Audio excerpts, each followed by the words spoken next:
Hello, this is the Private Investigator Experience podcast, and I'm your host, Phil Little.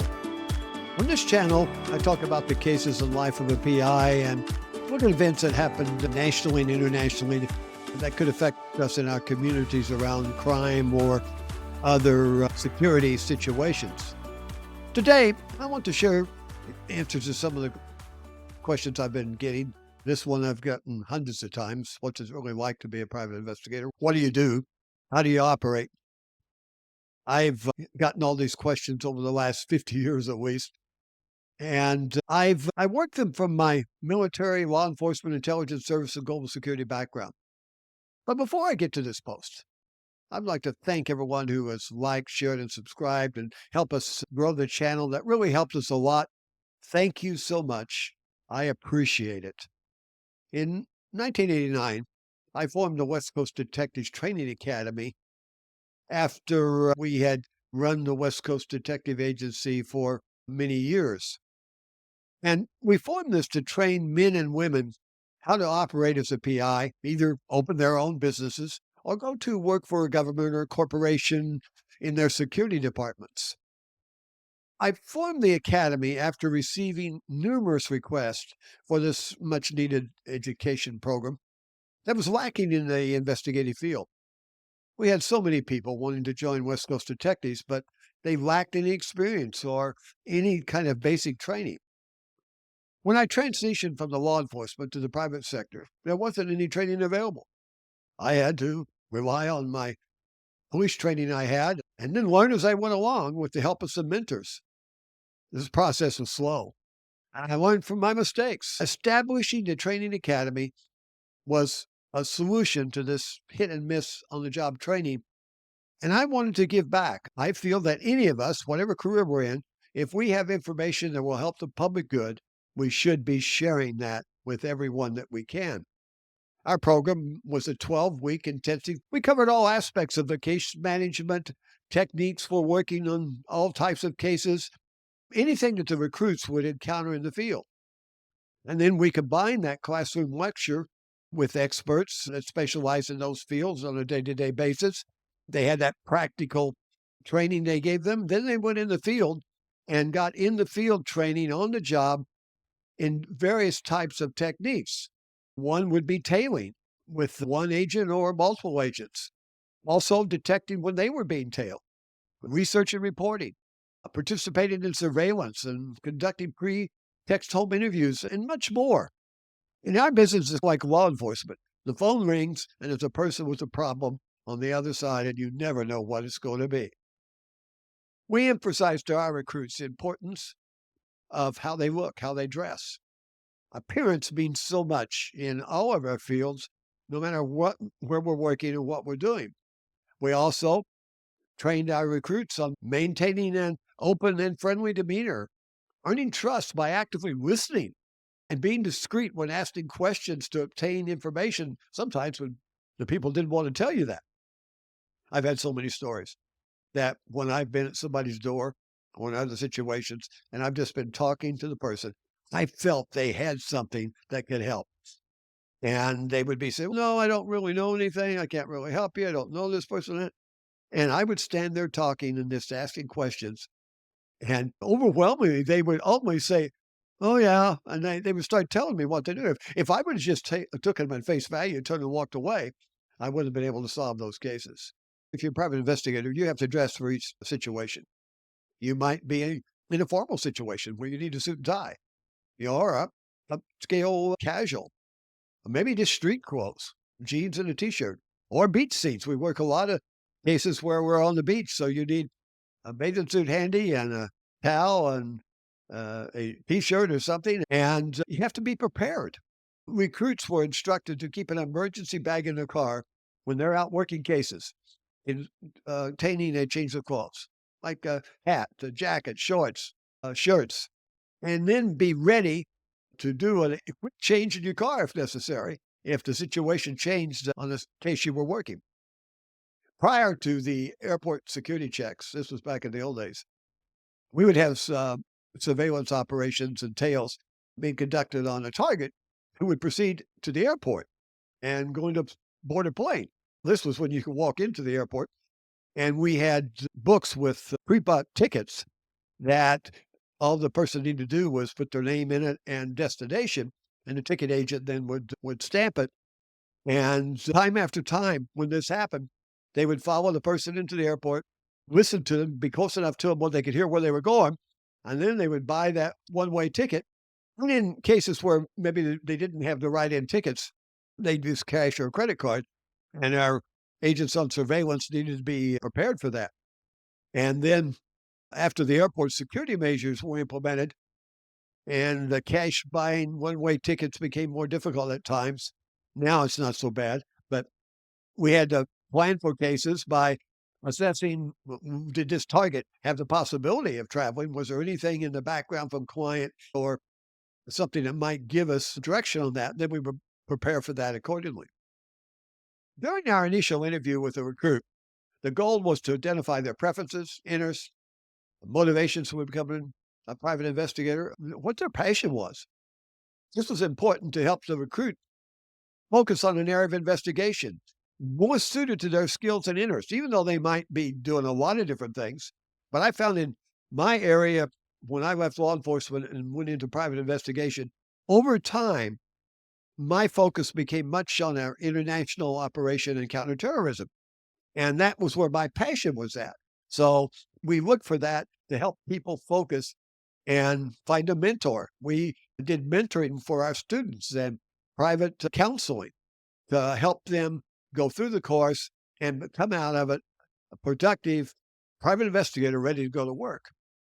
Tailing, which I'm going to focus on in this short post, requires quick thinking, fast reactions, and boldness, a little gutsy. And not all investigators are suited for tailing. Each recruit progresses varying abilities, and it was necessary to determine the strongest skill they had.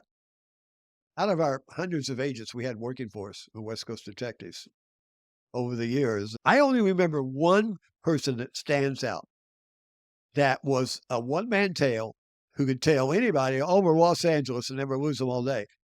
This agent had almost 20 years with LASO, Los Angeles Sheriff's Department, and he was in the drug and organized crime area, and he was following people around all day.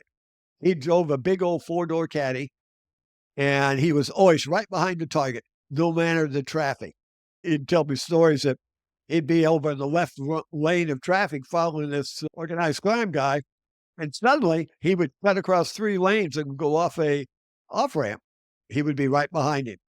And later on, when we would talk to these subjects, they would find that the guy had no idea that somebody was following him, even though somebody made that bold move across the freeway.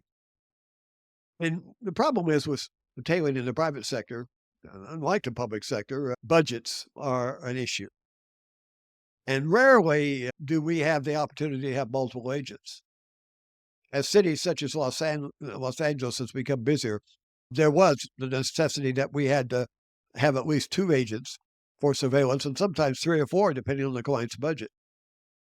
In situations where it was essential to maintain the contact with the target, such as in a child custody case where the parent that had him maybe was involved in some sort of dependency or alcohol, drugs, or something, and the client said, "Don't lose them," and they had the financial means, we would have 4 agents on the ground and a helicopter up for support to assist the ground teams.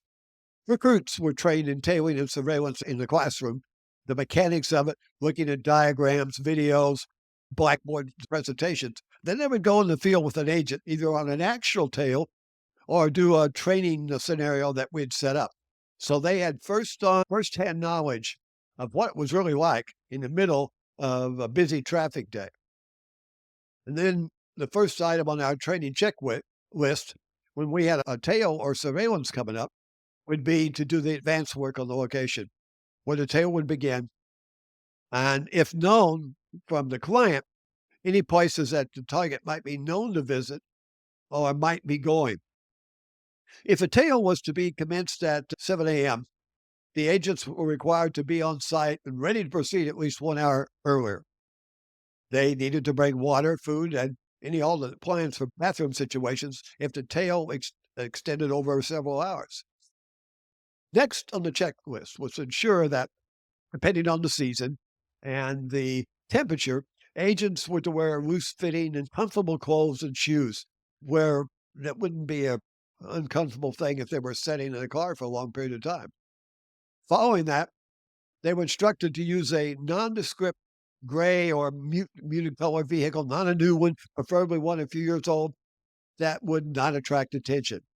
In many instances, we would rent cars, just a normal standard gray car, sedan of some sort, for a tail.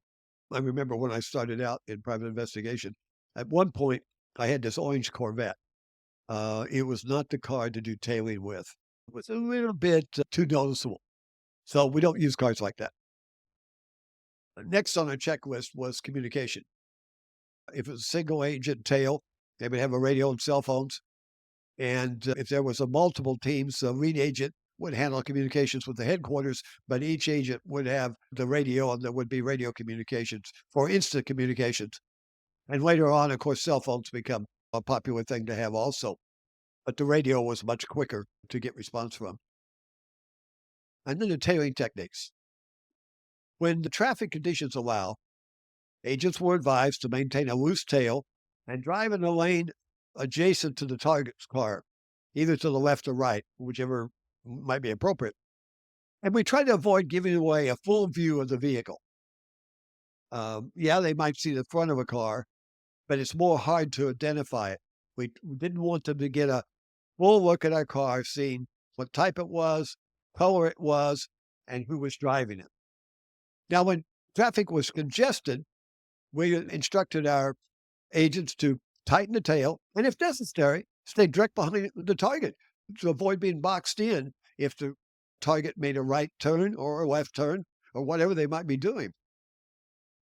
Now, we train the agents to assume that in rare cases would a tail that we were tailing be looking if someone was following, unless they were a professional or had some reason to expect surveillance. We have had cases that the client told a person in an emotional exchange, "Oh, I'm going to have you followed," but they forgot to tell us that.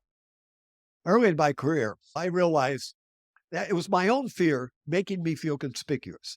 I swore in that car behind them, that person was looking through the mirror and they saw me there and they knew that I was following them. That's not the case.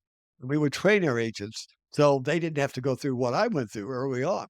And that they're not being watched, they're not being loaded in any way, and they stay on the target's tail.